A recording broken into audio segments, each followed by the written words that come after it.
Dara kuma daminɛ n y'a yira k'a fɔ an bɛ kuma min na kuma gɛlɛnba don parce que surtout diinɛ ko kuma jamana kɔnɔ jamana min ni hakili ma dayɛlɛ ka se yɔrɔ dɔ ma jamana min kɔnɔ n'i bɛ se ka diinɛ ta ka jamanaden halaki k'a yɛrɛ bila k'a faso ci parce que a t'a dɔn ko ala ko tɛ donc kuma nɔgɔn tɛ diinɛ ko kuma ye o jamana sugu la. N ye Jawara ka kuma lamɛn n b'a fɔ ka barikada a bɛ e ka ɲininkali fana jaabi anw m'a fɔ ko karamɔgɔ bɛɛ dadennen don koyi sinon minnu bɛ nin jadi ko kuma na u ye karamɔgɔ caman fa o u ye dɔw menacer k'u b'olu fa o nka ale bɛ ka pan min kunna anw tɛ pan ye kunna ka sababuya kɛ Filenkɔrɔ duga ɲɛ bɛ min na Segikɔrɔ duga fana ɲɛ bɛ o kelen na karamɔgɔ wɛrɛw sɔrɔla ani radio sow ani misiriw yan ko terrorisiw bɛ baara min na ko ala ko tan ko tabarikala don ko diinɛ bɛ kɔrɔn fɛ sisan an ka sɔrɔdasi fɛn mana taa nin kɛlɛkan tɛ s'u la k'u ni ala bɛ ɲɔgɔn bolo kosɛbɛ a kutubaw kɛra yan a kumaw fɔra radiow la yan ani fɛn caman mais n'o dun kɛra ɲanga o bɛ mɔgɔ lasiran dɛ o bɛ est ce que o ye ko ba o ye karamɔgɔw ka kumakanw ye wajulukan minnu bɛ sen na hali bi jamanadenw tulo b'olu wajulukanw na donc personne ne peut nier ça aussi k'a fɔ ko o kuma ko o tɛ tiɲɛ kuma ye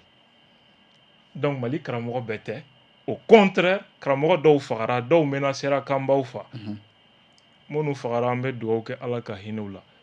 o kɔrɔ ye mun ye diinɛ ko kuma tɛ kɛlɛ tɛ wa taabolo ko kɛlɛ tɛ wa voilà le problème il y a des situations t'a fɛ ka don minnu na comment une sensibilité kama ne bɛ ka min fɔ ale b'a dɔn ka tɛmɛ ne kan nka ale tɛ se k'a fɔ ne tɛ hali jigin ale la fɔli la i y'a faamu ale y'a yira k'a fɔ ko kuranɛ ni hadisa an ye seli dɔn cogo di an ye farida dɔn cogo di ne ko n ko dalilu diinɛ na diinɛ kiri u bɛ kuranɛ de bolo i y'a faamu n'i ye kuranɛ dayɛlɛ ale yɛrɛ ka alimami de don k'a kalannen don suratul nisa aya 166 a dayɛlɛ ala bɛ seereya ni kelen pewu de ye o ye kuranɛ in de ye wa mɛlɛkɛw bɛ seereya n'o kuranɛ de ye o kɔfɛ diinɛ gafe wɛrɛ tɛ yen bilen gafe minnu bɛ yen o ye minnu kɔnna kuranɛ ye ala tɛ kuma kuranɛ kɔfɛ a bɛ kuma kuranɛ kɔnɔ de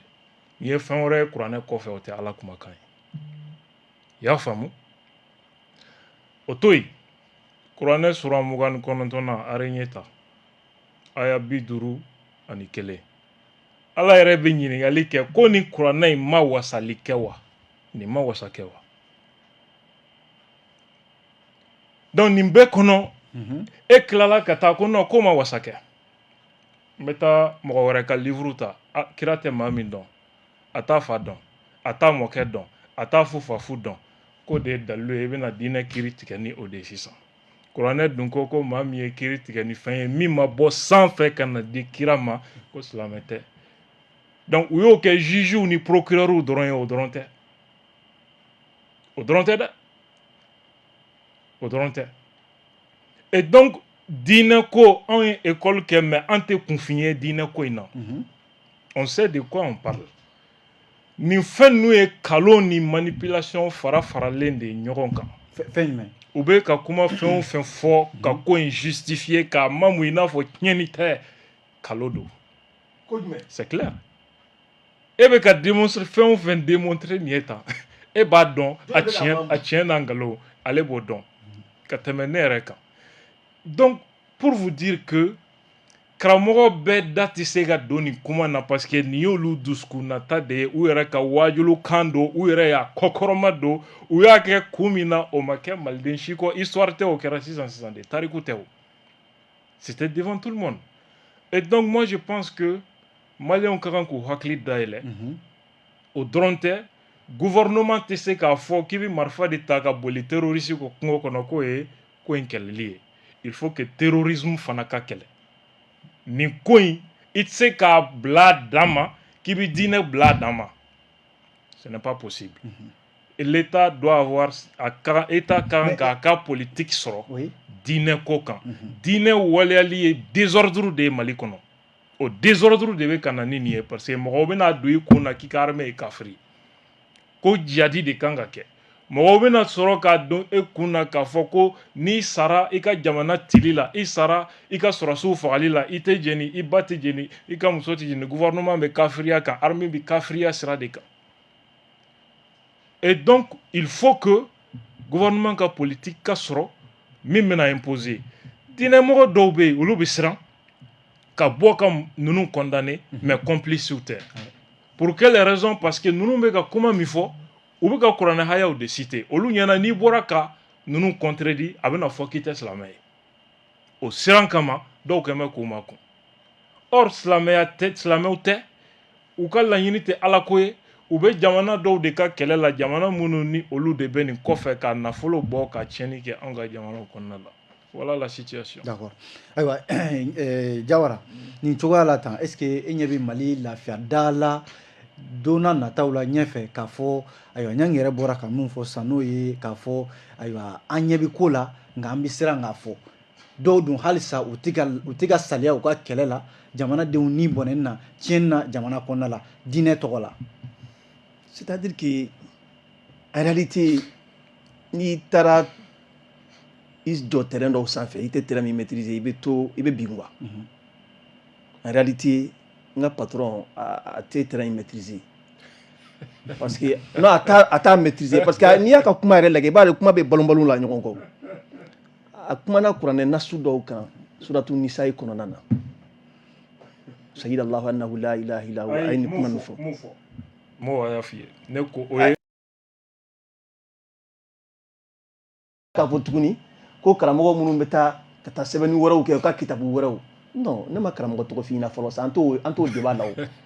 ne k'i ma di i kan'a fɔ ko nin ye Adisa kumakan ye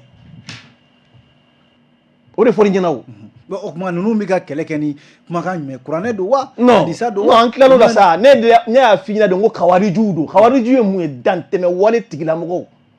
ni diinɛ tɛ fankelen fɛ mais ne m'o f'e ye yan. Maintenant an bɛ mun de kɛ sisan débat y'o de ye o. A bɛ ka karamɔgɔ minnu jalaki ko olu y'a fɔ ko jadi minnu bɛ ka kɛ kɔrɔn fɛ ko jadi ɲuman don a donna ta a bɔra ta bon ne m'o mɛn ne tɛ se ka kuma o kan. Ɲangi ko k'e b'o kalama. Non a bɛ se k'o fɔ ko ne b'a kalama kɛ mais ne m'a mɛn ne bɛ fɛ ka min fɔ a ɲɛna dɔrɔn Mali karamɔgɔ bɛɛ farala ɲɔgɔn kan ka recherche min kɛ ninnu ka taabolo kan olu bɛ yen nɔ n'a ka d'a ye ni n bɔra n b'a caman WhatsApp la o dɔnnen don a yirala k'a fɔ ninnu bɛ min na n'i ye silamɛya yɛrɛ lajɛ hali ni jihadi yɛrɛ don fɛn dɔw bɛ yen olu ma daga ni jihadi yɛrɛ Mali karamɔgɔw ni diinɛ ɲɛmɔgɔw dun bɛ se ka mun kɛ bi ka ni walejugu diinɛ tɔgɔ la k'a kɛlɛ a bɛ se ka kɛ cogo di. Non karamɔgɔ kelen karamɔgɔ fanga ka dɔgɔ o fanga de bɛ se ka fara karamɔgɔw kan bi ka se ka hakili jagabɔ kɛ an bɛ ko in dilan cogo jumɛn na pour te dire que ninnu bɛ min na Ala ko tɛ ni jihadi yɛrɛ don i tɛ denmisɛnnin faga o i tɛ musokɔrɔba faga i tɛ cɛkɔrɔba faga i tɛ yiri jeni i tɛ kɔlɔnw dagiri wa kalo lɔhɔrɔma kalo minnu bɛ jihadi tɛ k'olu la olu bɛɛ dɔnnen don c'est pour te dire que min bɛ yen o ni jihadi tɛ fankelen fɛ o kuma jɛlen don ale de bɛ fɛ ka taa ko in nɔrɔ dɔ de la. Jihadi bɛ kɛ kalo jumɛn? Est-ce que y'a faamuya kalo barikalen dɔw bɛ Ala bolo kalo 4 an bɛ kalo barikalen dɔw kɔnɔna na. Ashura ni jihadi yɛrɛ don k'a fɔ ko kafiriw de nana ka na dankari silamɛw la wala k'u bali k'u t'u ka Ala ko yɛrɛ kɛ pewu. Est-ce que y'a faamuya kalo dɔw bɛ yen a bɛ ɲini u fɛ u ka kɛlɛ ɲɔngiri mais ninnu lajɛ u bɛ taa musow faga u bɛ taa cɛkɔrɔbaw faga u bɛ taa denmisɛnninw faga u bɛ yiriw jeni u bɛ kɔlɔnw dagiri mais o ye mun jihadi sugu ye bɛɛ bɛn'a kan k'a fɔ ninnu bɛ min na jihadi tɛ maintenant an ka fanga o de kan ka fara bi an ka dɔnnibagaw kan parce que Ala ko de b'u da kɔnɔ ka se ka solution ɲini a la a solution dɔ ye jumɛn ye ka kumaɲɔgɔnya sigi u ni ɲɔgɔn cɛ je pense que au conseil islamique tun y'a kɛ ɲɔnɔ mara la o hali n'a sɔrɔla an ka karamɔgɔbaw tun ma wuli u tun ye ciden minnu bila ka taa a waati u ye kalo damadɔni kɛ terroriste minnu bɛ yen ani ɲɔnɔ sigibaa minnu bɛ yen sigi kɛra u ni ɲɔgɔn cɛ ka sɔrɔ kɛlɛ tɛ yen ne bolo ni fanga ye ba dɔ a la bi u ni karamɔgɔw ka ɲɔgɔn ye solution ka se ka ɲini a la kumaɲɔgɔnyaw la a ka ca ala fɛ minnu ye maliyɛnw ye je dis bien minnu ye maliyɛnw ye fɛɛrɛ dɔw bɛ se ka sɔrɔ olu la teliya la. D'accord Niang, est-ce que e bolo bi Mali gɛlɛya Amadu Kufa ni Yadi dɔrɔn don wa ou bien fɛn wɛrɛw bɛ yen Yadi ni Amadu Kufa kɔfɛ parce que olu de dɔnnen don k'a fɔ olu ye maliyɛnw ye u ye marifa ta jamana kama est-ce que maa bɛ se k'a fɔ bi parce que jalaki bɛ ka bin hali maa wɛrɛw ka faransiw kan k'olu de bɛ ka tugu jadisiw kɔ ka marifa d'u ma u ka jamana kɛlɛ bi est-ce que ni a fɔra ko ka fɛɛrɛ ɲini a la ayiwa faransi gɛnni y'a fura ye wa walima sigikafɔ de y'a fura ye wa mun de bɛ se ka kɛ. N b'a fɔ n balimakɛ ye Jawarakɛ ye maninkaw bɛ ɲini ka jo sɔrɔ marakaw kan parce que ne tun ɲɛna maninkaw dɔrɔn de bɛ se ka kuma tan ja marakaw fana ta ka jugu n'o ye d'abord a ka jamana kelen pewu ɲini jira an na sigikafɔ delila ka kɛ ka ni terrorisme ban jamana min kɔnɔ o tɛ yen. Et donc, pour quelle raison Mali ta sinsin kelen bɛ ko an ka sigi k'an ka kuma ni maa ninnu caman filɛ ne y'o de fɔ n bɛ segin a kan n bɛ sinsin a kan mɔgɔw dunan tɛ maliyɛnw ma ne ni caman tun bɛ baro kɛ don o don kab'an t'a dɔn rébellion bɛna wuli hakilina min b'u la n b'a dɔn n b'u ka fɛn bɛɛ lien tila bɛɛ dɔn n'a dɔw tun bɛ seli ne ni Kufa ni ninnu tun bɛ ɲɔgɔn sɔrɔ ani Yadi ni u ka ɲɛmɔgɔ caman filɛ Umaru min fatura jeudi o jeudi misiri la. Bamako yan wa. Kosɛbɛ c'est des gens que je connais n b'u dɔw bɛ n dɔn u tila bɛɛ u bɛ jeudi journée bɛɛ kɛ fo ka taa se 22h ma an ka yɔrɔ misiri la depuis que j'étais étudiant donc dunan ko tɛ kɛlɛ wulilen o bɛɛ taar'i yɛrɛ sɔrɔ kɔrɔn fɛ an bɛ k'u ye telew la quoi a kɛra sogo de ye an dɔw bolo quoi des gens qu'on connaît très bien et donc nin tɛ lakale ne ye ne bɛ nin lakale mɔgɔ ye quoi. donc o b'a yira k'a fɔ hali bi maa bɛ se ka siga a la k'a fɔ jamanaden wɛrɛw bɛ yen minnu b'u ka sigidaw la minnu fana sɔnna. Musa Mara y'a jate bɔ oui maa 25,000 de bɛ Mali kɔnɔ ni miirijugu donna min na 25,000 personnes ultra religieuses prêtes à tout minnu sigin b'a kan ko kɛlɛ de jihadi de kan ka kɛ Mali la ka diinɛ sariya lawaleya Musa Mara y'a chiffre di François Xavier ka interview la France 24 journaliste dɔ don a ye livre dɔ kɛ Mali kan o ka bɔ yen rassemblement dɔ kɛra diinɛ rassemblement dɔ kɛra Sevare a ye taa Sevare kaw ɲininka ko mun wolola ko la u b'a ɲɛ f'i ye de quoi il s'agit o ye Sevare y'an kɔrɔ yan et donc pour te dire que sujet yɛrɛ sensibilité kama fɛn caman bɛ yen n tɛ fɛ ka n da don o la ka da sujet in sensibilité kan i y'a faamu sinon ko caman kɛra dɛ anw bolo bi na diinɛmɔgɔw tɛna kɛ fura ye nin na koyi diinɛmɔgɔw tɛna kɛ fura ye nin na parce que u tɛna nin ko kɛlɛ u tɛna se ka nin hakilina jugu kɛlɛ ka s'a dan na u fɛn o fɛn n'u k'u b'a kɛlɛ u bɛ dan de sigi a la ko non ko jihadi in ko condition dɔw de b'a la o condition ma dafa ou bien ɲɛmɔgɔw ka silamɛ ɲɛmɔgɔw ka yamaru o de fana tɛ u ka makun ye n'o kɛn bɛ k'a ko ye ka ne y'o de f'i ye caman kumana caman y'a kɛlɛ kɛ yɛrɛ de k'a jira k'a fɔ nin ye kafiriya de caman y'a kɛ mais dɔw bɛ yen olu ŋaniya yɛrɛ de ye nin ye ninnu bɛ marifatigiw bɛ baara min na olu ŋaniya de ye nin ye o jɛlen don a ma dan dɔw ta ma dan ŋaniya la dɔw ta fɔ kɛnɛ kan bɛɛ k'a mɛn Jawara ko k'ale t'o kalama alhamdulillah tiɲɛ yɛrɛ yɛrɛ la n'ale kɔni tɛ ale m'a mɛn fiyewu ni kuma minnu fɔra tiɲɛ yɛrɛ la ale ma foyi mɛn Mali kɔnɔ kabi Mali sigira fo bi o tɛ baasi ye Mali la ko fana tɛ c'est pas un problème pour moi anw bolo il est temps état de ka diinɛ bila sariya minɛn kɔnɔ n'i taara Arabi Saoudite a yɛrɛ y'a fɔ ko alimami dɔw bɛ kaso la n'i y'o kɛ Mali la mɔgɔw bɛ sɔrɔ k'a fɔ ko fanga ye kafiri de ye k'a kan ka kɛlɛ ko diinɛ de bɛ ka kɛlɛ Makan Kutuba fanga de b'a a ko sigi sen kan jamana caman bɛ ten hali Afiriki hali Guinée bɛ o cogo la jamana caman bɛ o cogo la Guinée jumɛn Guinée kelen y'an kɔrɔ ayi Kutuba thème kunfɛ ko tɛ mɔgɔ minnu bɛ Guinée olu b'o sɛmɛntiya kutuba tɛ kunfɛ ko tɛ. Et donc les gens disent des choses. Magan c'est pareil. An b'o min kɛ référence ye kutuba tɛ kɛ kunfɛ. Kuma bɛɛ fana tɛ fɔ. Jamais a tɛ ku la. Donc i bɛ min fɔ hali kutuba la a bɛ don i da de. Taa kuma i ka kuma taa yɛlɛ kutuba la i ka kuma fanga kan ou bien i ka kuma armée. Comme ni hali ni président bɛna discours kɛ sisan a bɛ sɛbɛn ka d'a ma de a b'a fɔ. Exactement. Thème de bɛ yen. Mɔgɔw bɛ yen minnu de bɛ thème choisi u bɛɛ b'a kalama. A bɛ taa o damada de ma. Mais n bɛna kutuba kɛ n bɛ jamana kafiriya. N bɛ fanga kafiriya. N bɛ sɔrɔsiw buruja ta. Wali n bɛ ɲini ka terrorisme justifier. Ni Mali m'o dabila an bɛ baara min na minɛnsan ni fɛn fu de don. Fu de don. Donc fo diinɛ jamana ka fɛɛrɛ sigi sen kan désordre min bɛ an ka jamana kɔnɔ diinɛ ko la ka ban. Jamana sɛbɛn si tɛ yen ko diinɛ bɛ désordre la yen. Hali makanka minnu filɛ nin ye u tɛ sɔn a ka k'u fɛ yen. U tɛ sɔn jamais a ka k'u fɛ yen. Et donc an y'an ka jamana kɛ sugu fiyɛ ye.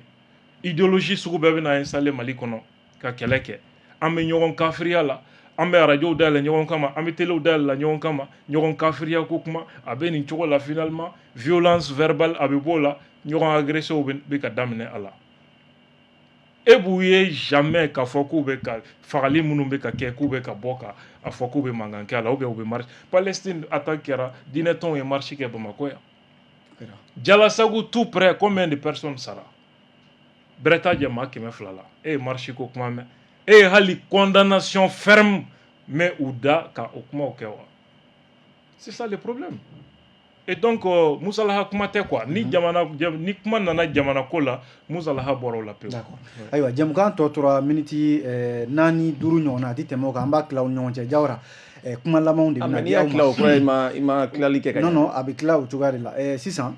Jawara min ye diinɛ ko ye ani jadisiya terrorisiya nin ye fɛn damadɔ ye minnu ni a bɔra kɔrɔn fɛ minnu ko jamana ka tila u k'u ka fan ta a bɔr'o la ka na kɛ diinɛ ko ni fɛn caman ye bi jamanadenw sen tɛ ka u yɛrɛ sɔrɔ foyi la a ko kɔnɔna la bi Jawara est-ce que fɛɛrɛ b'i bolo bi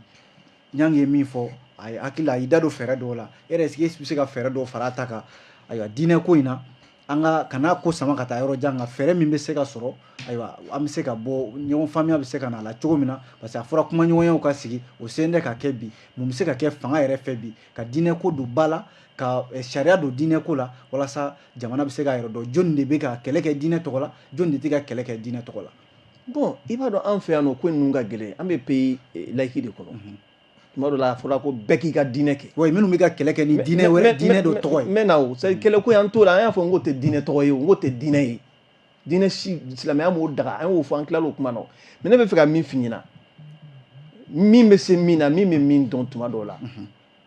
olu k'o ɲɛfɔ rare i bɛ ne sɔrɔ nin kuma sugu la ko n bɛ n da don a la mais je pense que n ka patron a bɛ ka mɔgɔw lafili hali n'a sɔrɔla bi a siranna kuma ɲɛ a bɛ ka hakili la a bɛ ka mɔgɔw lafili parce que a ka kuma mais e bɛ jɔ ko karamɔgɔ dɔw bɛ fanga neni u bɛ fanga buruja mais e ni ne tun bɛ ɲɔgɔn bolo ye e ye kɔlɔkɔlɔ da i bɛ ka kan waati la wa siratɔ ni jɔli ko la ko ne de tun b'a fɔ k'i ka sabali fanga président Kuturu o ma kan bɛ ɲɛna yan nɔ siratɔ ni jɔli ko la e kɔlɔkɔlɔ da o la e kuma mun fɔ a don kama u m'an bɛɛ jɛ wa a sigilen filɛ nin e bɛna mun de fɔ an ɲɛna ko mɔgɔ bɛ fanga de ka fanga neni karamɔgɔ si tɛ yen k'i bɛ se k'o daga k'an ka sɔrɔsiw buruja karamɔgɔ si tɛ yen k'i bɛ se k'o daga parce que a tɛ fɛn min dɔn o de ye salafu ye a bɛ ka terme dɔw fɔ a t'u maîtriser parce que salafu yɛrɛ min a t'a dɔn fɔlɔ n'i ma ye i bɛ kuma diinɛ ko la a yɛrɛ ko c'est sensible effectivement c'est sensible tumana min n'a fɔra a ɲɛna ko khawarijunaw ko Alakira y'u ka kibaruya fɔ k'u bɛ nalen a ko ko mɔgɔ minnu ma na fɔlɔ k'o bɛ se ka olu kibaruya bɛ dɔn cogo di mais ale bɛ ɲina min kɔ adamaden mana sa kaburu kɔnɔ min bɛ fɔ ko Alakira y'o fɔ ka sɔrɔ a ma sa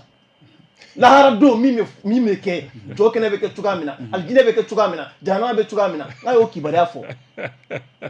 wa ma yantiku anil hawa fɔra de k'a tɛ kuma kunfɛ a bɛ fɛn fɛn fɔ Ala de b'a fɔ donc min kan ka min fɔ don min na an ka o di o ma min tɛ diinɛ kuma laseba ye